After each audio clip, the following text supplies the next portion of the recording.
On the face of it, this first-gen Chevy Camaro is really nothing special. It's not the SS or the Z28. Hell, it doesn't even have the RS styling package. And yet, what you're looking at right here is the most desirable Camaro ever made. Well, one of 69 ever made. Nice. That's because under its hood lies an all-aluminum 427 ZL1 engine. Ooh, yeah. I'm not getting excited only because back then having an all-AL V8 was like having it made out of gold, frankincense, and myrrh, but also because that engine was developed primarily for the Can-Am race cars, not road cars. However, you could get one of these bad boys installed in a Camaro through a loophole in the Chevy's COPO program. COPO, or the Central Office Production Order, was where a dealer could go to order a whole fleet of cars for some business or government agency with options that were otherwise not available. Think yellow color for taxis or heavy-duty suspension for police cars. Anyway, in 1969, a dealer dude called Fred Gibb ordered a Camaro with a ZL1, and guess what? GM delivered. Yes, the race engine option alone cost more than the whole car, but for anyone who was into super stock racing, mostly production, road legal vehicles allowed, they thought it was worth it. That engine was basically a lightweight 550 horsepower cheat code. High 11-second runs at over 120 miles per hour were not only quicker than anything else in its class, but also quicker than the 2014 Camaro ZL1. So yeah, road cars with race engines. I've got more examples to tell you about. Hey, it's Stipe. Let's get on with the video. Next up, the Ferrari F50, a car famous for its big-ass swing, toddler seats in the hood, and a V12 lifted straight from this. Bullshit. Okay, well, it's not actually straight from that. Formula One engines aren't really developed to work well out in the real world. They aren't regulated by any noise or emission standards, and because they're tuned to extract as much power as possible, they don't last longer than one weekend. So Ferrari did what any sane person would do and heavily reworked that 3.5-liter V12 into a 4.7-liter V12. It didn't rev as high, the power was dropped by almost 200 horses, but hey, at least it wasn't blowing itself up every 250 miles. Now, you might think that for all those reasons, the F50 was kinda shit, but no, the F50 was the shit. 5 valves per cylinder, titanium connecting rods, dry sump lubrication, carbon fiber monocoque chassis with the engine and the gearbox bolted directly to it, so they act as a structural part of that chassis. And by this I mean the rear pushrod suspension had mounting points on the gearbox itself. Kinda crazy idea. That is all actual F1 technology, most of which were available for the first time in a road car right here. But hardly anyone talks about that because McLaren was so much faster. Yeah, well, the F50 was more power dense, so suck on that. But this wasn't the first time that Ferrari did something like that. Back in the late 60s, their entry-level Dino model had an engine from the Formula 2. That's cool, except the old man Enzo would never even bother with doing that if it wasn't for the rule which stated that if you want to use some engine in an F2 car, first it had to be installed in at least 500 road-going cars within the last 12 months. Now, that is a huge number for a small manufacturer such as Ferrari, so they partnered with Fiat to help them reach it. How? Well, by putting those engines in their cars, of course. And that's the one I really want to talk about. Something as ordinary as a Fiat, but with a Ferrari engine developed for racing, is like a McDonald's burger with the grass-fed Wagyu beef between the buns. It's the last thing you'd ever expect. And so the Fiat Dino was born as a beautiful Bertone-styled coupe, or the even beautifuler Pininfarina Roadster. Damn, those Italians can draw cars. Anyway, about the Formula 2 engine. It's a 65-degree V6, detuned for longevity in road use, and then detuned again because we can't have a Fiat on the same level as a Ferrari, but you know what? That's fine. This Fiat Dino was more of a slow cruising grand tourer than a Playboy's racer, so who cares about 20 horses difference, especially in a car that looks like that? Dear God, actually, it's beautiful. Speaking of pretty cars, how about that Porsche Carrera GT? I say this is the best looking thing to come out of Germany, aside from Claudia Schiffer, probably. Not really. And don't get me even started on the way it sounds.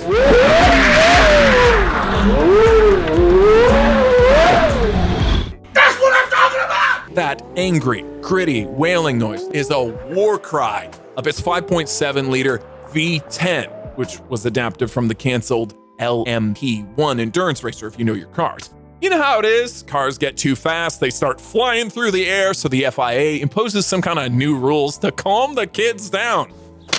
Porsche then starts preparing for the new rules right away, but their new owner VW thought they should stop wasting money on this racing nonsense and try to make some for the first time in the last 10 years or so. That's how the Cayenne was born, and thanks to it, Porsche is now flooded with enough cash to make whatever they wanted, and it turns out this was it. A fully analog 612 horsepower beauty and the beast of a hypercar with a modified race engine and an appetite not just for gas, but blood too. Clarkson warned us. Make a mistake, it bites your head off. But still, this happened. Fast and Furious actor Paul Walker died from a combination of traumatic injuries and burns. Fun fact, before this V10 found its way into the canceled racer, it was meant to go into an F1 car, but that too was abandoned. And you thought that cancel culture was a recent thing. Is this a great time to mention the subscribe button? No, shut up. And now, for a car its manufacturer today wishes that it was canceled. The Mercedes AMG 1. The idea behind it was something of a utopian fantasy. Is it possible to make a road car with an actual F1 engine? Not a derived one, but the real thing. Up until recently, the answer to that question was, no. But after Formula One switched to a downsized 1.6-liter hybrid, possible? Maybe? Mercedes gave it a crack, and this was the result. A car unveiled in 2017 and then stuck in development hell for what felt like forever. Turns out taming a high-strung F1 engine to play nice in the real world is no easy task, even if you are Mercedes.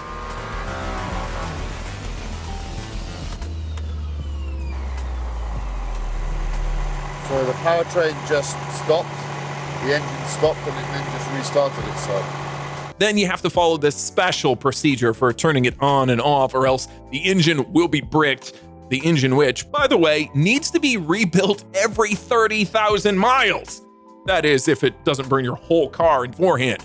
Yep, that happened twice so far.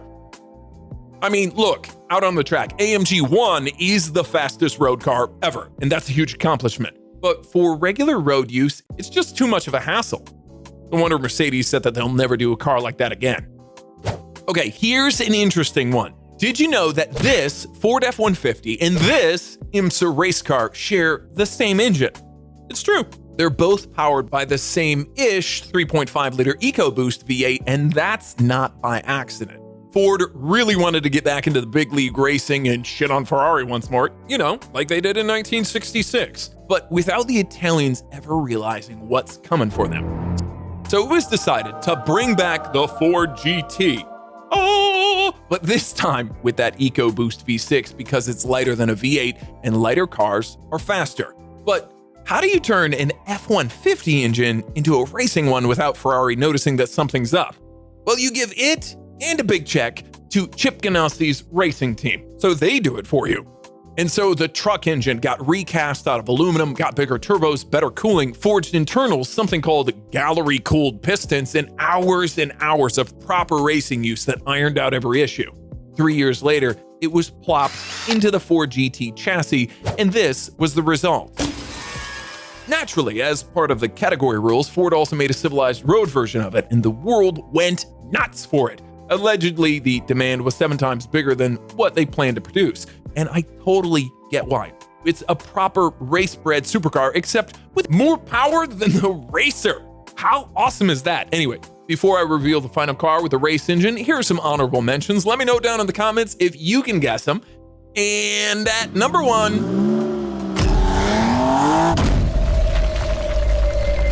it's the Jag. And it's not just any Jag, but the fastest one they ever made. As the name suggests, the XJ220 could hit 220 miles per hour, which in 1992 made it the fastest road car, full stop. This, of course, is in part thanks to its smooth and slippery body, but also thanks to the engine, which came from a rally car? What? Okay, a rally car from the Group B division, which was so fast and fatal that it got banned, but still, for going 220, I wouldn't source engines from cars that rarely cracked half of that.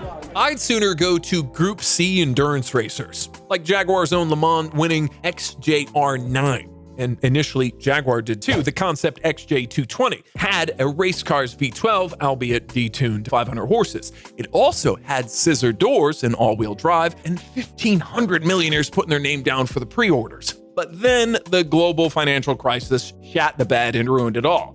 The demand for super expensive toys fell sharply, as did Jaguar's disposable budget to develop them. So the cost cutting began. No more complex scissor doors, no more complex all-wheel drive, and no more insanely expensive racing V12. Instead, in came the twin-turbo V6 from the Metro Rally car, but turned up to 11 in order to hit the promised top speed. It actually made more power than the V12 in the concept, but very few cared. I don't give a shit. Rimath's Navara is also more powerful and faster than anything else out there, but it's still struggling to sell. Why? Because people want big drama, not just big numbers. And when Jaguar took away the V12, most millionaires took away their pre-orders too. In the end, only 281 were sold. Still a good car though. Anyway, that's all I've got to say about this topic. Go watch something else now. I'll see you in the next one.